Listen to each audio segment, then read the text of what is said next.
Salam, bugün sizinle ilk videomu atarım. Bu videomuzda Türkiye ile Amerika'yı bir senaryo olarak bu dünyada xəritədə savaştıracağım. Ama ne olur bunun bir grubu olduğunu unutmayın. Çünkü burada sadece ölkələri savaştıracağım. Neyse, indi hazırsınızsa videoya keçək. Türkiye ve Amerika'nın arasında büyük bir rekabet var idi. Bu rekabetler axırı vaxtlarda S-400 ve görünmez uçaklara döndü. Türkiye Amerika'dan F-16 görünmez uçaklar istəyir. Amerika ise S-400'lerin geri verilmesini istəyir. Türkiye bunu milyar dəfədə dedi ki, bu olabilmez çünkü özünü çöldən gələn saldırılara qarşı gizləməsiydi. Amerika bunu görən kimi tez bir ambargo uyguladı. Türkiye de bunu görəndə həm keçişləri, həm də ki Amerika üstünü qabaqladı. Bu vaxt Amerika Suriyada bulandırdığı əsgərlərini saldırı əmri verdi. Türkiye bu saldırı əmrini gözləyirdi. O yüzden sınırı ordu yığdı. Suriye əsgərləri tez ora gedərək Amerika əsgərlərini ölkədən çölə atmasını istəmişdi. Çünki Rusya elə bir talim vermişti. Amerikalı əsgərlər ölkədən çıxmayacaqlar çünki öz hökumətləri çıxmaq deyil, savaş əmri vermişdi. Bu savaş İranın ardından Azərbaycan, İran, Rusya, Belarus və Pakistan Türkiyənin yanında yer aldı. Amerikanın müttəfiqləri isə Suudi Arabistan, Misir, İsrail, Yunanistan ve bazı Avrupa ülkelerinden ve son dost olan Kanada'ya kadar hamısı vardır. Amerika tez gəmilərini buraya gətirərək Misir ve Yunanistan ve İsrail'e kesitli ərazilər verdi. Bunu eşidən Türkiye çok hissəndəydi çünkü bu kabul edilə bilməyəcəkdi. Bunun karşılığında Rusya'dan Su-57 savaş uçakları aldı. Tez uçaklar da Yunanistan'ı bombalamaya başladı. Başkəndə gedən uçaklar başkəndə çatanda o ölkədə olan S-300 hava savunma sistemini aktif eləyərək orada uçakları düşürdü. Bunu çok pis istenen Türkiye buna göre de tez ilerleyişe başladı. Tez Avrupa bazı Almanya, Fransa, İtalya, Birleşik Krallık gibi birçok ülke birleşip Yunanistan'a asker gönderdi. Bu askerler Türkiye'nin başını çok ağrıtacaktır. Ve üstü İsrail'e destek kuvvet gönderen Mısır şükür ki Filistin'i işgal etti. Bunu gören Türkiye çok isterdi çünkü bu affedilmeyecek bir şeydi. Tez buradan Polşa saldırı kesti. Polşa tez Belarus üzerinde ilerlemeye başlamıştı. Bunu gören Belarus karşılık vermeye çalıştı ama gücü çok az olduğu için becerebilmedi. Azerbaycan bir ordu hazırlayıp Belarus'a gönderdi. Eyni şekilde de Pakistan da ele elədi. Pakistan ve İran bir oldular ve Suudi Arabistan'a çıxarma gerçekleştirmeye başladılar. Tez buraya asker getiren İranlılar tez möhkəm zillərirdilər. Bir ani gece baskınında gelip yurdun üzerinden İsrail'i işgal etti. Buna planlar vardı ama yurdun bunu gözləyirdi ve tez arkadan İran askerlerden pusu kurdu. Ama bunu da gözleyen İran tez arkalarına asker getirdi.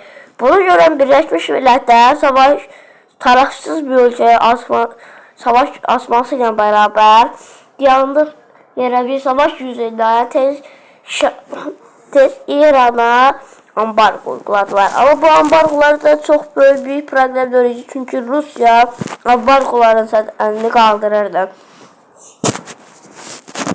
Bu yüzden de İran içi rahattı. Suudi Arabistan bu Burada uduzluğunu gören İran tez oradan atıldı ve ölkələrine geri döndü. Pakistana böyük bir çıxarma gerçəkləşdirəcəklərdi. Bunu biraz sonra görəcəksiniz.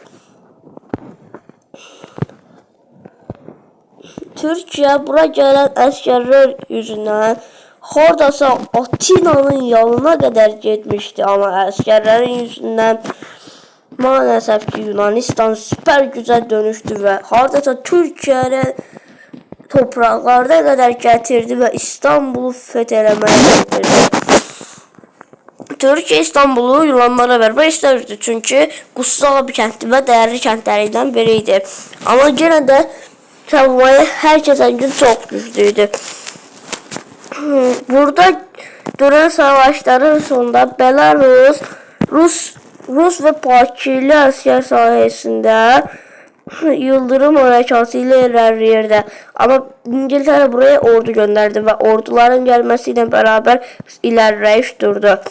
Və üstü bura əskər göndərən, Kaliningradı da işğal edən Polşa beləcə o Kaliningradını da işğal etmiş oldu. Rusiya bunu çox istəndi və Belarusa əskər göndərdi və bura Almanya, Fransa və Birləşik Krallıq çox böyük bir ordu gətirəcəkdi. Rusiya bu yüzden oraya əskər göndərdi və öz yerinə divar çəkməyə başladı. Divar çəkilərkən bu yerdə də hələ də bir şey yox kimi gözükürdü də. Amma xeyr, Amerika tez Pakistanın böyük kəndi olan Qaraçiyə çıxarma gerçəkləşdirdi və süper yol harekatı ilə irəliləyirdi. Baş kəndinə qədər hardasa çıxışan Pakistanlı halk tez səfərbərlik ilan edərək Amerikanı elə püskürdürdü ki, Amerika bile bu kadar güçlü olmadığını gördü. Pakistanla bir anlaşmaya getirdilər və Pakistan topraklarının geri verilməsi qarşılıqlı Pakistan savaşdan çəkildi. İran Amerika ilə yenə bir işbirliği eləyərək savaşdan çəkildi. Bura gələn Polşa əskərləri və diğer ordular sayəsində hardasa Belarus'un yarısına qədər gəldilər və Belarus dedi ki, əgər topraklarımı bırakırsa savaşdan çəkiləcəm və beləcə topraklar geri verildi, Belarus'dan savaşdan çəkildi.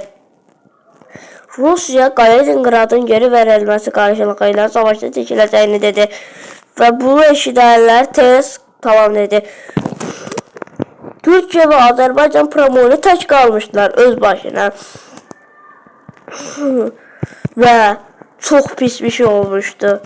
İsrail hardasa Türk topraklarına kadar girdi və Türkiye'ye de Amerika sayesinde girmeye başardı.